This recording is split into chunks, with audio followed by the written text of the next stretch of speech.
Frontline Updates, where we delve deep into military strategies and updates from conflict zones. Today, we're discussing the progress of the ongoing special military operation as of November 11, 2024. I'm your host, Sharifa Muhammad, MGT. I'm Colonel A.C. Oguntoye, an infantry officer. Central Group Offensive, continued deep penetration into enemy defenses resulted in the defeat of several Ukrainian brigades and the repelling of multiple counterattacks. Substantial losses were inflicted on the Ukrainian forces, including the destruction of armored vehicles and artillery. Welcome to Frontline Updates podcast. Welcome back to our daily briefing update on the special military operation. Today, we're joined by Colonel A.C. Oguntoye, who will walk us through the latest developments as of November 11, 2024. Thank you for joining us, Colonel Oguntoye. Thank you for having me. I'm here to provide today's briefing on the ongoing developments and operations. Let's start with the North Group's actions in the Kharkov direction. What were the main objectives, and were they achieved? Yes. In the Kharkov area, the North Group targeted formations from the Ukrainian 105th, 115th, 116th, and 120th Territorial Defense Brigades, specifically around the settlements of Volchansk, Alkovaka, and Alexandrovka. The goal was to diminish enemy strength in these key areas, and we were successful. The Ukrainian forces sustained losses of up to 95 personnel, along with the destruction of 2 vehicles and a 122mm D-30 howitzer. It sounds like a significant operation. Moving westward, I understand the village of Kolesnikovka was recaptured. Could you elaborate on the West Military Group's advances? Capturing Kolesnikovka was a strategic success for the West Military Group. Our forces also inflicted heavy damage on multiple Ukrainian brigades around settlements such as Kupiansk, Kucherovka, Zagrezovo, and others. In total, enemy forces lost approximately 530 servicemen, an infantry fighting vehicle, 6 additional vehicles, as well as critical artillery units including 3 Polish-made 155mm Krab self-propelled guns. This progress was essential in consolidating our control and reducing Ukrainian capabilities. The Southern Group seems to have achieved some significant gains as well. What can you tell us about their operations? The Southern Group focused on advancing and securing more favorable positions along the front line. Their actions targeted Ukrainian brigades, including the 24th, 28th, 30th Mechanized, and 10th Mountain Assault Brigades. They successfully repelled 4 counterattacks and inflicted losses on Ukrainian forces, totaling 540 personnel and an array of equipment. Notably, they eliminated a U.S.-made M119 howitzer, among other assets.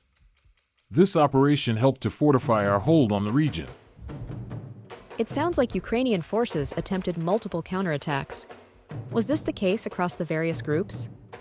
Yes, counterattacks were a recurring element, especially against the Center Group. In their advance, they engaged the Ukrainian 53rd, 132nd, 151st Mechanized, 142nd Infantry, and 68th Jaeger Brigades, as well as several Marine units. Despite facing 8 counterattacks, our forces held their ground and maintained the offensive. In the end, Ukrainian forces lost approximately 505 servicemen, a tank, and several armored and combat vehicles. And how about the East Group?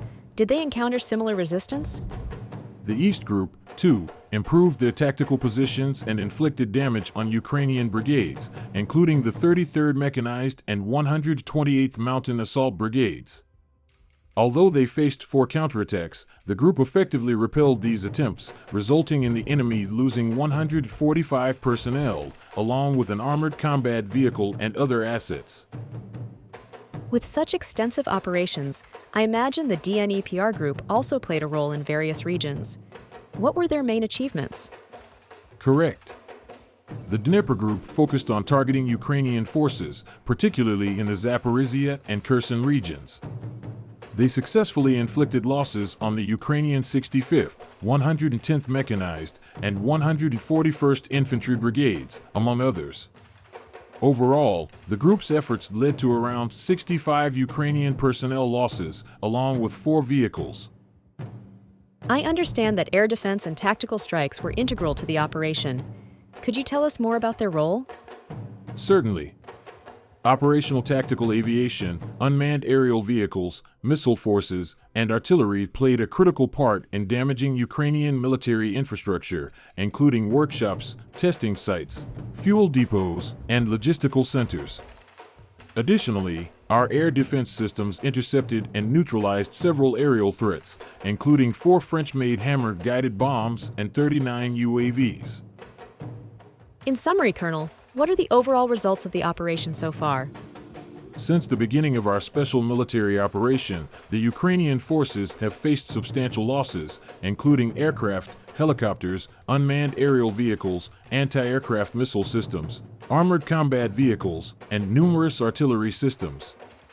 Our operations, particularly in the Kursk region, have been focused on countering Ukrainian incursions and maintaining a consistent offensive to diminish their capacity for sustained resistance. Lastly, was there any notable activity on Ukrainian infrastructure targeting Russian territories? Yes, on November 11th, Ukrainian forces launched a substantial UAV attack on Russian civilian infrastructure, deploying 84 drones.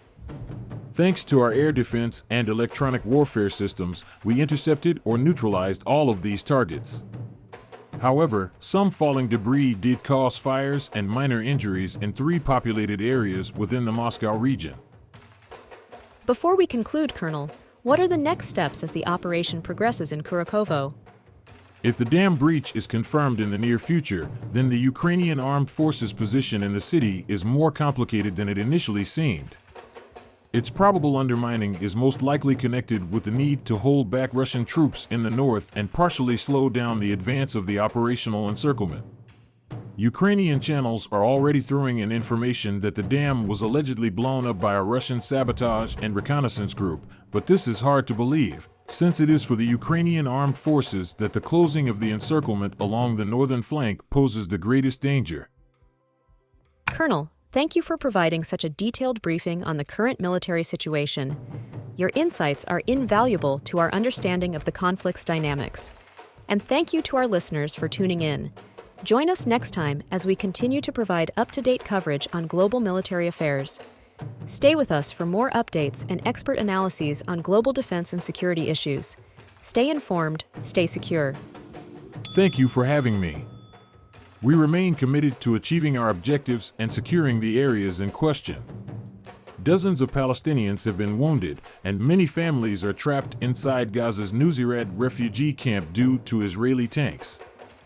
Israeli Army spokesperson Avichai Adri has issued additional forced evacuation orders for southern Lebanon, stating that the population must move north of the Awali River.